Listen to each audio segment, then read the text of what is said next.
بسم الله الرحمن الرحيم الحمد لله رب العالمين وصلى الله وسلم وبارك على عبده ورسوله الأمين نبينا محمد وعلى آله وصحبه أجمعين أما بعد السلام عليكم ورحمة الله وبركاته. Hadith 162 in the chapter that deals with funeral rites. Yes, brother. Atiyah said, "We were forbidden from following the funerals, but it was not insisted upon us." Now in this hadith, Atiyah, may Allah be pleased with her again, she is telling us that we were forbidden from following the funerals, but it was not insisted upon us. Now scholars differed on the ruling women following funerals, and they also differed in women visiting graves. What would be most forbidden, to follow a funeral or to go into a graveyard and visit a grave? To follow the funeral. To follow a funeral. Why? Because there is all males are there and there cannot be a mixture. There are more males there, but the amount of grief when women enter a graveyard is far greater. It is also great when they follow a funeral, but they have just washed it, they have shrouded it, they gave their farewells to the deceased, they're following it. Once they enter the graveyards, then it is chaos. And that is why the Prophet ﷺ said, "May Allah curse those who often visit the graveyards among the women." May Allah curse them. So scholars differed. Now those who allowed women to follow a funeral took this hadith as their evidence. Those who forbade women from following funerals took this hadith as their evidence. The same hadith. How? Those who said it's haram, they cannot follow funerals, they say, listen, don't you know Arabic? Atiyah said, we were forbidden from following funerals. What does that mean? She didn't say, we were told not to. She didn't say, it was highly recommended that we do not follow funerals. She said, we were forbidden not to. And those who said, no, it is permissible for a woman to follow a funeral, said, okay, but read what's afterwards. She says, but it was not insisted upon us. Meaning that we were forbidden, but it was not so strong in, don't go. I said, do not go. So this means that it is permissible. Scholars said, no, no, no. The command of the Prophet ﷺ was the first, which is, it's forbidden. It was not insisted upon us. That was the understanding of Atiyah, but that does not mean that this understanding is correct, because we're instructed to follow Atiyah or the Prophet. We're instructed to follow the Prophet, and the Prophet forbade women from following the funeral. And that is why this is the most authentic opinion. You know women. You know how emotional they are. What would a woman do if she is following her father's funeral? She would keep on shouting and screaming and maybe tearing her hair, as a lot of women do unconsciously. They do acts that are completely forbidden, that the Prophet ﷺ said that whoever do these things is not considered to be part of me. What is these things? Slapping the faces. I don't know, do you have it here? I've seen it sometimes in the news when there are floods or tsunamis. You find people weeping and they are slapping their faces. Not only women, also men. It's a sign of grief. And the Prophet says, he is not from me. And tearing the clothes. And this also happens a lot when people are in grief. And all of these are signs of Jahiliyyah. And the Prophet said, ﷺ, that who does such things are not from me. And it is extremely important that you write your will before you die. What to write, Sheikh? I don't have money and I don't have any property. So what to write in the will? Well, you have to write in the will a piece of advice to your family, such as that you should fear Allah, You should not wail on me. Crying is natural, it's halal. But wailing, what's the meaning of wailing? Oh, my husband, you are the only one who used to support me. Who will support me after your death? I am dying. I'm going to die. I'm going to suffer. Things will happen. Bad things will... What to do after you have gone? You were the only supporter. You were... And all of this is forbidden entirely. Not only that, you should write in the will as well that if you have lent someone money, all of us may have lent someone money and nobody knows about it. He's my friend. I gave him money. Well, you should write in the will that I gave my friend so-and-so, because this is part of the inheritance. And if you borrowed something, some money from someone, also you should write this down so that your family would pay those people back. Otherwise, Allah Azza wa Jal would hold you questionable in your graves. The Prophet said, alayhi salatu wasalam, Jibreel came to me and told me, when the Prophet was saying, he said, the martyr, all of his sins are forgiven. And then Jibreel came to him and told him all of his sins are forgiven except debt. So how many people now buy cars in installments, buy houses in installments? How many people borrow money from this man or that, or borrow money to finish their school? All of this will not be forgiven. Watch out. Borrowing is a serious thing in Islam. And you should write in your will forbidding them from doing any innovation. For example, I spoke to my mother and to my siblings, telling them that if I die, I do not want any of the innovative things or procedures that we do in our country. In my country, in Saudi Arabia, especially in the western region, when a person dies, they, for 3 days, between Maghrib and Isha, they open the house for guests to come and pay their condolences. Not only that, they block the roads and they hang lights on the streets in front of the house, so they do not allow people to pass with the cars. And they set up like 100 or 200 chairs, and people come and sit under the light in these chairs, and they usually have someone to recite the Quran. They pay him money to recite the Quran, or they have a tape recorder. And there are people who make coffee and tea, and they give those who are coming to pay their respects. And usually they sit and they chit-chat for 5-10 minutes and they leave. So you find them while waiting, and the relatives are in one row at front, the father and the brothers and so on, the relatives. They all sit on one row. So they wait, the people who come to pay their respects, and they chat.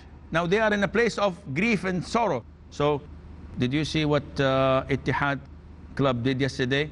Wallahi, it's a disgrace. And the guy says, what are you going to do tonight? Oh, let's go to somewhere and you know, play cards and spend the night. And oh, did you see this or that? Did you hear what happened?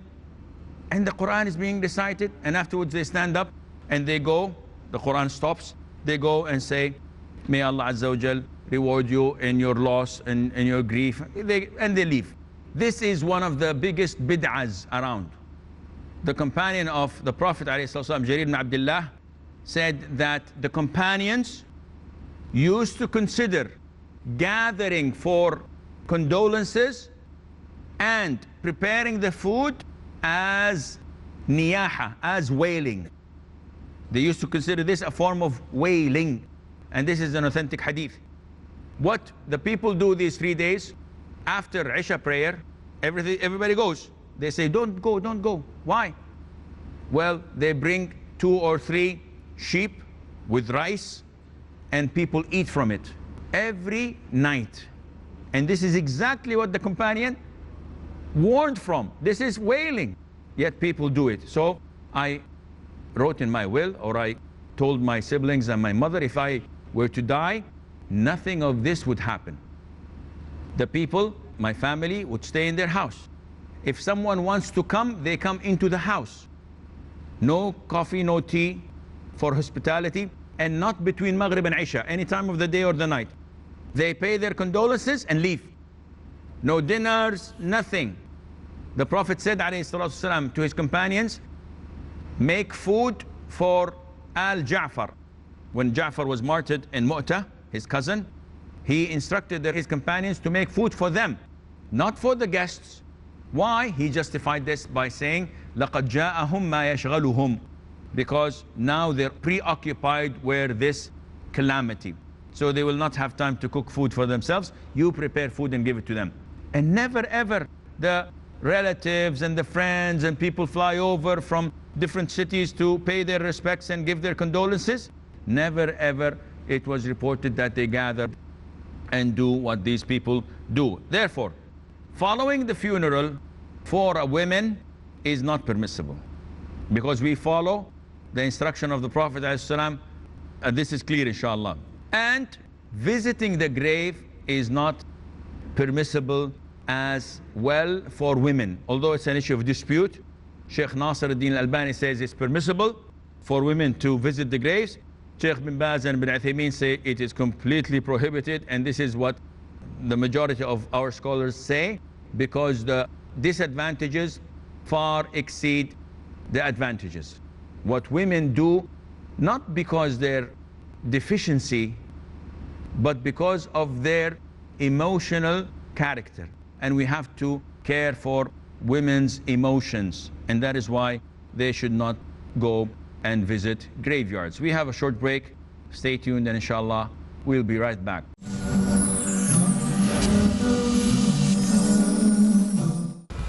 Every soul will taste death, and you will only be given your full compensation on the day of resurrection. Allah subhanahu wa ta'ala mentions in the Quran, اعلموا أنما الحياة الدنيا لعب ولهو. Know, O mankind, know, O people. We must ask ourselves, why are we so arrogant when into the earth is our return? Verily, the life of this world is a passing distraction. La'ib is a game, walahu, and a fleeting distraction. Why do we continue to stay heedless when we know death will surely overtake us? Do we choose to make our hereafter a place of never-ending sorrow, or a place of eternal happiness? How much you truly value the life of this world in the scale of the hereafter. Dr. Tawfiq Chaudhary. My dearest viewers, welcome to our series on the final destination. Let's preview the journey to the hereafter and behold what awaits us all after we die in The Final Destination, tomorrow at 7 p.m. and repeat telecast at 4 a.m. India on Peace TV. Who was the first prophet? Was a prophet the first one to read and write? Did God speak to a prophet? A prophet in a prison. A prophet who commanded the birds, insects, and animals? Want to know more? Join us for Stories of the Prophet. Stories of the Prophets, every Wednesday at 2:30 p.m. and repeat telecast at 3 a.m. India on Peace TV.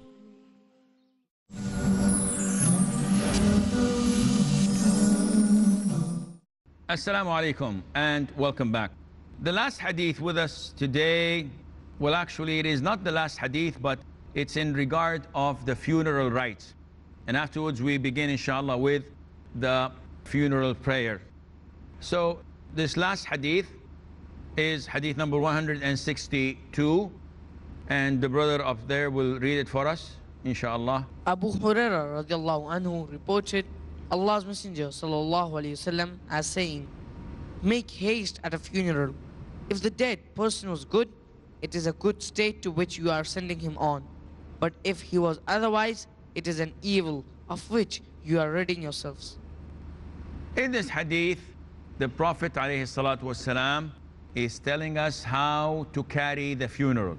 And carrying the funeral also means that we have to prepare the funeral as quick as possible. But this usually refers to carrying it. However, one may ask, what's the ruling on delaying the washing of the deceased until his family arrive? Scholars say that if it's a short time, this is okay. Half a day, maybe a day, okay, maybe. But if it's more than that, no. Even if it's his son, even if it's his father, you have to hasten with preparation of the funeral. Why? Because the body will decay. The body will start to decompose and it would start to smell and change. And that is why something I did not mention when washing the funeral in warm areas, some scholars say that it is advisable to put a heavy thing on the stomach of the deceased so that it would not start to grow because of the gases and of all of these things. But Shaykh Ibn Uthaymeen says that even if you put whatever you put, it has to be extremely heavy, which might cave in. So the best thing nowadays is only to turn on the air conditions, or as in some hospitals, they put them in the coolers. So it is highly advisable to quickly get it over with the funeral and not to postpone it so long. Having said that, once you wash and shroud and offer the prayer, how do I carry it? In some countries, Muslim countries, they walk bit by bit, very short strides, and as if they themselves are dying. They do it very, very slow. In where I come from, usually they shout, they say, Wahidu, meaning proclaim and announce the oneness of Allah. So when they hear this, they say, La ilaha illallah. And all of this is innovation. One should not follow the funeral with shouting or raising the voices. All of this is haram. It should not be followed or preceded by fire. Even to put perfume or incense, this is also not permissible. And some people run literally while carrying it. And they run. This is not permissible because there is a possibility that you will trip and make the deceased fall on the ground. So what to do? The thing is, the proper thing is to walk, but to walk in a fast pace. Why? This is the justification. If you're carrying your brother or your father who's dead, and you know that inshallah he's going to paradise, would you take him slowly?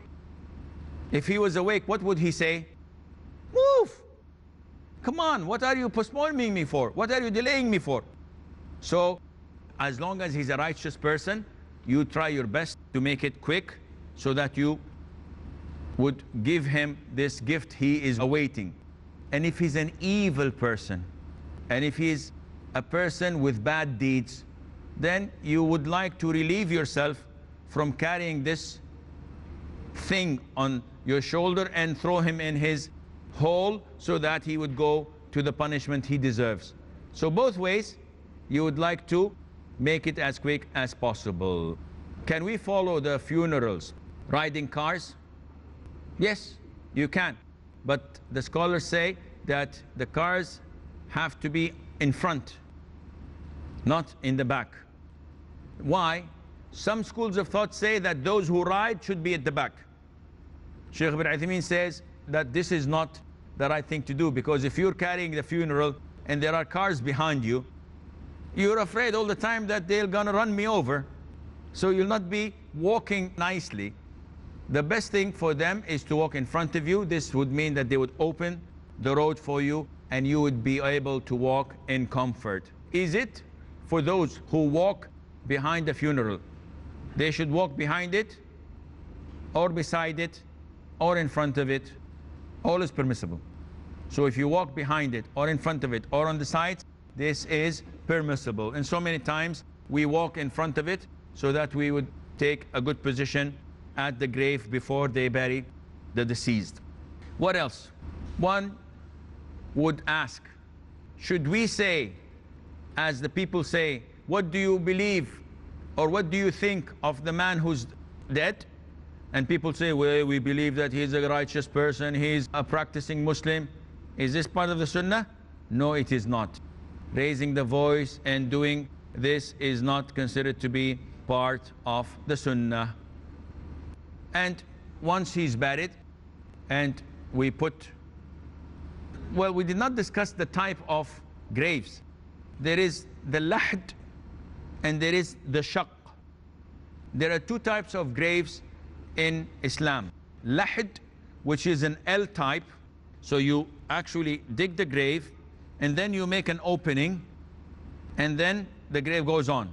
So you put the deceased in the opening and you put bricks or you put stones and then you put the soil back again. And why is this? So that this would be more protected from animals finding the smell or trying to dig it out. The second type, and by the way, this is the way that the Prophet was buried, in lahd. The second type is the shaq, which goes completely down. The burial is taking place and then we put on top of him these stones or these big plates and we bury him. As stated before, how do we put deceased in the grave? We put him head first from the feet of the grave. So if this is the Qibla, this is the feet of the grave, and this is the head of the grave. We put him head down, and then lying him on his right hand side, facing the Qibla. Do we reveal his face when we put him in the grave? No. We only untie the knots, and that is it. But the face, the whole body is covered. After we bury him, the sunnah is that each one throws 3 handfuls of soil in the grave. After burial, we face the Qibla, we raise our hands if we wish, and we seek Allah's forgiveness for him, and that Allah makes him steadfast when he's asked. Because the Prophet said, alayhi salam, "Salu li akhikum at-tathbit, istaghfiru li akhikum, wa salu lahu at-tathbit, fa innahu al-an yus'al." Seek Allah's forgiveness for your brother and ask Allah to grant him steadfast, because now he's being interrogated, he's being asked. And we know who will interrogate him, the 2 angels who would come and make him sit in the grave and ask him, who is your Lord, what is your religion, and who is your messenger, what did you do, how did you respond to him. Yani, I believe that this is what is needed to be known. Next time we meet, inshallah, we will talk about the funeral prayer and how the Imam stands from the body. Do we have any questions? Is it allowed to do postmortem? Since we're not allowed to break the bones and stuff like that. Postmortem. Is it allowed to have a body cut off after death? They're doing an autopsy or something like that.